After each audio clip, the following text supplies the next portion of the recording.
Para irnos a Bolivia, a propósito del reclamo que sigue existiendo en el lugar por la falta de realización del censo que debía implementar el gobierno, finalmente lo fue postergando, lo fue suspendiendo, y esto generó, por supuesto, más de una protesta justamente en ese país. Hablamos con el analista político en Bolivia, Leopoldo Vegas, con el que ya hemos charlado en otras oportunidades. Hola, Leopoldo, ¿cómo va?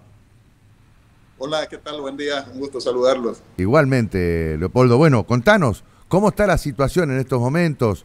¿Hay alguna luz que aparezca en el horizonte por parte del gobierno en cuanto a la realización del censo que es tan importante en Bolivia?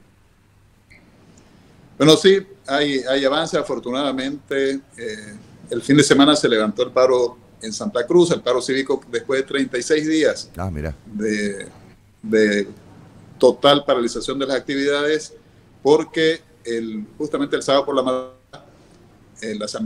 la Cámara de Diputados aprobó un proyecto de ley, o elevó a rango de ley en este caso, pero en primera instancia, el decreto del presidente Luis Arce para que el censo se celebre el 23 de marzo de 2024, pero esto se le incluyó en la Cámara de Diputados con el proyecto de ley que se entreguen los resultados en septiembre de 2024 y que a partir de ese momento tenga la posibilidad de que haya una redistribución de recursos para las regiones hasta octubre de 2024 y que para las elecciones generales se contemple la redistribución de escaños parlamentarios en la Cámara de Diputados. Claro. Esto es básicamente la lucha que tenía Santa Cruz, recursos y la redistribución de escaños para las elecciones de 2025. En este momento está el debate, se debe instalar en la Cámara del Senado.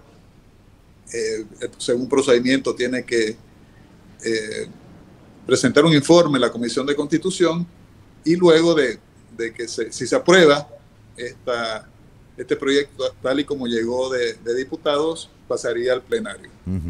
Ahora la duda ahí es sí, por la división que tiene el movimiento al socialismo del oficialista, el sector que representa a Evo Morales cuestiona este proyecto de ley, mientras que los proyectistas que responden al presidente Luis Arce, ellos esperan que se avance tal como ocurrió en diputados, aunque no fue tan fácil en diputados, pero se avanzó, se aprobó.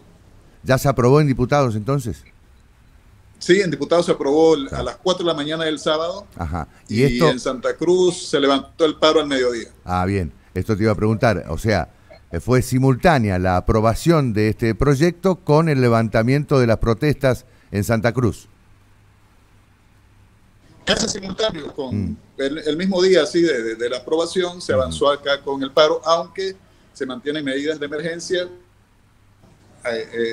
Medidas de emergencia significa permanecer en atención a lo que ocurra en el Senado, claro. Y para los próximos días, las próximas horas se va a anunciar la conformación de una comisión constitucional para revisar la relación de Santa Cruz, o la nueva relación de Santa Cruz con el Estado central. Ahora, vos decís que recién el censo se va a hacer en 2024 con la difusión de los datos en el mes de septiembre de ese año. Es decir, estamos hablando prácticamente de 2 años.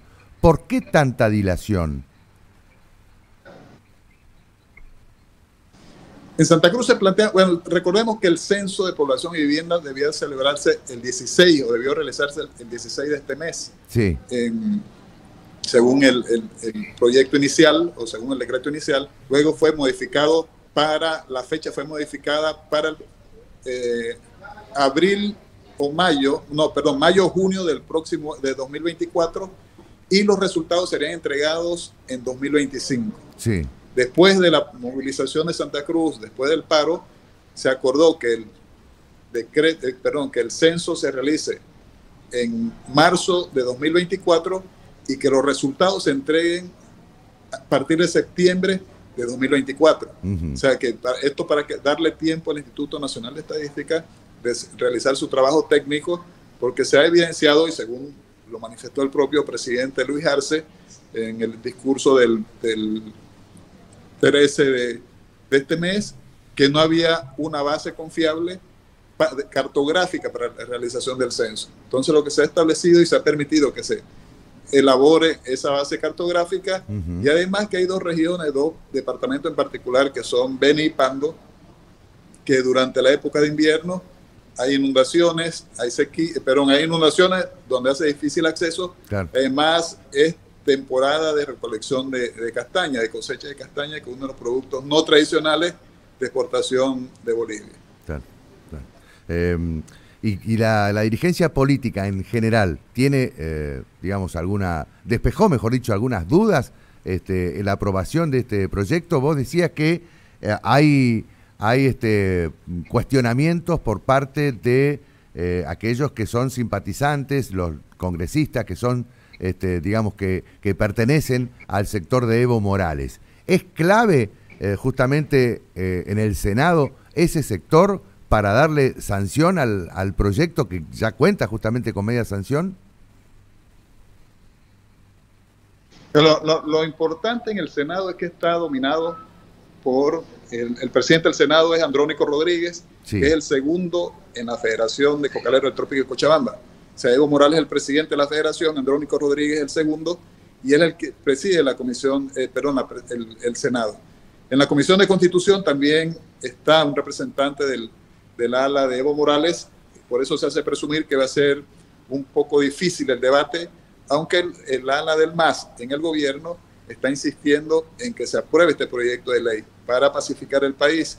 Evo Morales está emitiendo, por ejemplo, hoy emitió varios Twitter en el que cuestiona lo que él denomina la alianza entre los traidores que se disfrazan de renovadores en su partido con la oligarquía o con la derecha cruceña. Claro. Esto demuestra la posición que ya asume Evo Morales y por supuesto también le transmite el mensaje a los miembros de su bancada. Por lo tanto, lo que logró, perdón, sí, lo que se logró en esta movilización fueron dos cosas. Uno, se evidenció que no había planes del gobierno realmente para realizar un censo oportuno. Otro, se evidenció aún más las diferencias que existen en el movimiento al socialismo del partido oficialista, y también se destaca la posición que asumió firme Santa Cruz, que develó también cómo actúa el gobierno, que hubo envío de policías con la instrucción claramente de atropellar al pueblo. Ellos estuvieron de parte, la policía estuvo de parte del sector del gobierno. Hubo un corte de combustible promovido también por funcionarios del Estado y con algunos representantes de la Municipalidad de Santa Cruz. En fin, hubo una serie de hechos que dejaron al desnudo una estrategia de sometimiento al pueblo, en este caso al pueblo cruceño. Está bien. En definitiva, digamos, si bien logró calmar algo las aguas, la aprobación de este proyecto en diputados, en definitiva la tensión continúa. Habrá que ver qué pasa en el Senado. ¿Cuándo está previsto que sesione el Senado? Bueno, primero, como te dije, era la Comisión de Constitución. El proyecto fue remitido el sábado por la madrugada al Senado. Hoy ya se debe comenzar con los procedimientos, que la presidencia remita, que lo reciba la Secretaría de la Cámara Alta, allí lo transmita a Presidencia y Presidencia lo distribuye a la comisión que corresponde. Se supone que sea la Comisión de Constitución, como ocurrió en Diputados, y después de que se apruebe y se le dé un informe, estará en manos del presidente de la Asamblea, perdón, del presidente del Senado convocar a sesión plenaria. Claro. ¿Hay fecha o todavía eso dependerá de justamente estas negociaciones que existan en esta comisión? Hay dos elementos que apremian el tratamiento de este proyecto. Uno es que debe hasta, si mal no recuerdo, hasta el 30 de noviembre, pero si el 30 de noviembre se tiene que aprobar el presupuesto general del Estado, claro, el presupuesto general de la Nación, y esto es un elemento que condiciona también el tiempo del tratamiento en este proyecto de ley. Y el otro es la elección del Contralor General del Estado, que está pendiente, y esto debería resolverlo en los próximos, antes de fin de año. Ajá. Entonces hay esos dos elementos y adicionalmente hay un factor externo que también puede incidir en que si se aprueba o no, o se acelera o no este proceso. El jueves 1 de diciembre, la Corte Internacional de Justicia tiene que emitir un fallo con relación a la disputa o a la pugna que mantiene Chile con Bolivia por las aguas del Silala. Ajá. Y en caso de resultar negativo para Bolivia, esto podría complicar también al presidente Evo Morales, claro, porque en un anterior juicio Bolivia tuvo una derrota con Chile en la demanda marítima y ahora está en otro proceso que se inició en la gestión de Morales por estas aguas que comparten entre Chile y Bolivia. O sea, ¿cuántos temas, digamos, de manera paralela que están, que son importantes, por supuesto, y que se debaten en Bolivia al margen del censo? Sí, es una agenda política bastante complicada para el país. Claro. Y en particular para los gobernantes. Claro. Vuelvo al censo, ¿no? Año 2024. ¿Cuándo finaliza el mandato de Arce? Están convocadas las elecciones presidenciales para 2020. Bueno, no están convocadas, están previstas que se realicen en 2025, que concluye el mandato presidencial. Y lo que está en debate allí es que hay una nueva redistribución de parlamentaria en función al crecimiento de la población. Son 130 diputados, que eso establece la Constitución, y se redistribuyen en función a la población. Entonces, ahorita la mayor bancada en diputados la tiene La Paz, con 29 diputados, Santa Cruz es segundo con 28, pero según las proyecciones del INE que emitió en años anteriores, Santa Cruz debería ser el departamento con mayor población en esta, según las proyecciones, lo que implicaría que tendría la mayor bancada parlamentaria por primera vez en la historia, desplazando a La Paz. Ahora, ¿esto puede entonces formar parte de una estrategia posiblemente de Arce, precisamente demorar el censo para ver de qué manera puede estar mejor políticamente ubicado en las elecciones próximas? Mira, estratégicamente, más que de Arce, es el movimiento al socialismo, porque el MAS, si ocurre esta redistribución, se reconfiguraría la geografía electoral, y esto implicaría que departamentos, por ejemplo, como Potosí, como Chuquisaca, la misma La Paz, Oruro, pierdan representantes, y ahí es donde el movimiento del socialismo cuenta con mayor votación. Claro. ¿Y qué pasaría? Santa Cruz tendría muchos de estos escaños que pierden estos departamentos, algunos de estos escaños, y según el cálculo político favorecería a la oposición, porque el MAS solo ha ganado una elección acá en Santa Cruz, que fue para la constituyente, y de ahí nunca más volvió a repetir victoria. Entonces, esas son las jugadas políticas que hay, pero hay otro escenario. A ver.